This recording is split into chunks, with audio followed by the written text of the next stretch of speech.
அவன்கிட்ட போகாத. நீ பெரியார், உன் பெரியார் வச்சுக்கிறது வெறும் வெங்காயம், ஏன் தலைவன் கையில வச்சிருக்கிறது வெடிகுண்டு. இங்க பாரு, நீ பெரியாரின் வெங்காயத்தை என் மேல வீசு, நான் என் தலைவன் தந்த வெடிகுண்ட உன் மேல வீசுறேன், என்ன நடக்கும்னு பாரு.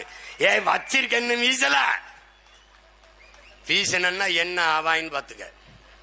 நீ இங்க வர, உன்னைய புதைச்ச இடத்துல புல்லு கூட முளைக்காது, பி கேர்ஃபுல். சேட்டைய வேற எங்கேயாவது வச்சுக்க தம்பி.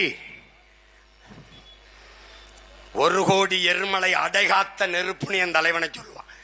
அந்த நெருப்பு உமிழ்ந்து இருக்கிற துகள்கள் இங்க கூடியிருக்கிறவன்லாம் பத்த வச்சு எரிச்சு விட்டு போயிட்டே இருப்பான். மதவாதத்திற்கு சீமான் பெரியாரை எதிர்ப்பது என்பது மதவாத சக்திகளுக்கு ஆதரவாக போய்விடும் என்று பேசுகிறார். என்னை மட்டுமல்ல, இங்கே கூடியிருக்கிற என் தம்பி தங்கையில் தெரிந்து கொள்ளும்ல, என்னை மட்டுமில்லை இவர்கள். ஐயா பெரியார் எத்தனை ஆயிரம் ஆண்டுகளுக்கு முன்பு தொல்காப்பியம் என்ற இலக்கண நூலை எழுதி வைத்த நம்முடைய மூதாதை தொல்காப்பியனை ஆரியன் அடிமை என்கிறார். நான் நேத்து வந்தவைய அவரே ஆரியன் அடிமைங்கிறான். வடவேங்கடம் தென்குமரை ஆயிடை தமிழ் கூறும் நல்லுலகு, சேயோன் மேய மாயோன் மேய காடுரை உலகு, சேயோன் மேய மைவரை உலகு, வேந்தன் மேய பெருமணல் உலகு, வர்ணன் மேய தீம்புணல் உலகு என்று 5 நிலங்களை பகுத்து வகுத்து தந்த வருமகனார் தொல்காப்பியனையே ஆரிய அடிமை என்கிறார். பிறப்பு ஒக்கும் எல்லா உயிருக்கும் என்றார் இல்லையே.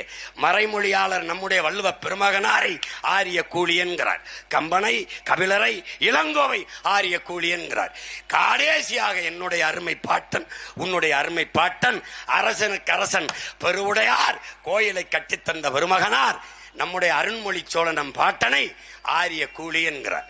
நாமெல்லாம் ஆரிய கூலி. பெரியார் யார் என்றால் திராவிட கூட்டாளி, ஆரிய கூட்டாளி.